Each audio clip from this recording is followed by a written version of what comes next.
Hi, today I'm going to cook some chickpeas in my Instant Pot. And so right here I have 1 cup of chickpeas. So the first thing I'm going to do is I'm just going to rinse them off just a little bit. And so these are dried chickpeas. They've not been cooked. They're not from a can. In fact, here's the bag that they came out of right here.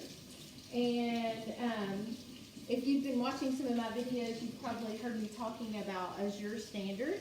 That's where I got these chickpeas, and I love this company because they are committed to non-GMO and organic products. And so these garbanzo beans or chickpeas are non-GMO. And I've used canned chickpeas in the past, but just look how tiny these are. I don't know. I just think they're kind of cute. So I'm going to put those in my Instant Pot. I have 1 cup of garbanzo beans in there. Hey, and now I'm going to add 2 cups of water. So in other words, you need twice as much water as you have of the chickpeas. And so 1 cup of chickpeas, 2 cups of water. And one of the things I love so much about the Instant Pot is that you can cook dried beans in your Instant Pot. You don't have to soak them because before I had an Instant Pot, I would sometimes cook black beans or other kinds of beans, and you have to soak them for 8 hours or overnight. And I mean, you have to really plan ahead to be able to do that. And so I love cooking dried beans in my Instant Pot. Plus, I really like to get the best price on things. And so if you have purchased canned beans versus dried beans, you know, generally speaking, the dried beans are going to be a better buy. And so I love that about it too. Plus, when you have the dried beans, you don't have some of the chemicals and things that go into the products that are put in a can. And so I just feel like it's so much healthier for me personally, for my family, and it costs less. So that's an awesome thing. So the next thing is I'm going to hit the lid and just put my lid on. I mean, this is so easy. 2 cups of water, 1 cup of chickpeas. That's all I'm going to put in here, because here's what I'm going to do with the chickpeas, and I'll show you this tomorrow. Tomorrow I'm going to take these chickpeas and I'm going to make hummus with them. And if you like hummus and you like store-bought hummus, I want to tell you, when you make your own hummus and you make it with your chickpeas that you have actually cooked yourself, it tastes so different. It is like so delicious.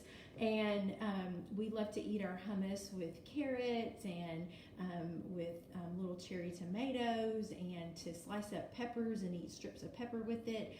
That's probably the healthiest way. I also like it with the Stacy's pita chips, and sometimes we'll also have it with tortilla chips. This is making me hungry right now. So I'll show you how to cook the chickpeas today, and tomorrow I'm going to show you and give you my recipe for hummus, red pepper hummus, that is so delicious. All right, so we got a cup of chickpeas, 2 cups of water. That's all that's in there. I'm not adding any seasonings or spices or anything right now, because that will be added tomorrow when I make my hummus. And then I want my chickpeas to be pretty soft, so I'm going to push the manual button, and then I'm going to, oh, I put it on saute. I got to do manual. And I'm going to set this for 60 minutes because I want these chickpeas to be really soft. Now, if you were going to use them for something else, like one recipe that I saw was like for curried chickpeas. For something like that, you wouldn't need them quite as soft, and so you could cook them for 45 minutes. But because I'm going to mash them up in my food processor for hummus, I'm going to cook them for 60 minutes. And then when they finish cooking, I'm going to just let them sit in the Instant Pot for 20 more minutes. And that way tomorrow they'll be nice and soft when I'm ready to use them for making hummus. Now, the water that is poured off of the chickpeas when they're done, you can discard it if you don't want to use it for anything, or it could be used for soup or something like that, because it is going to also have some nutritional value in it. I've not done that before, but it was just something that I was reading about, and I thought, oh, well, that might be a really interesting thing to do, to use it in a soup or as a broth. It might be nice to use it to cook some rice or something like that and add an interesting flavor, and you get those nutrients that come from those cooked chickpeas. So that's all there is to it. So it's going to cook for 60 minutes. I'm going to walk away and do some other things and just let it cook. And so that's just the beauty of the Instant Pot. So thanks for watching. I see Bill on there now. I saw Ann. I also see Cecilia. I hope this is helpful to you, and I hope that if you have an Instant Pot that you're like, oh, well, this is so easy, because it really is. It's just, you learn a few things and a few tricks on using it, and then using that Instant Pot is like the easiest thing in the world, and you will love it. Have a great day.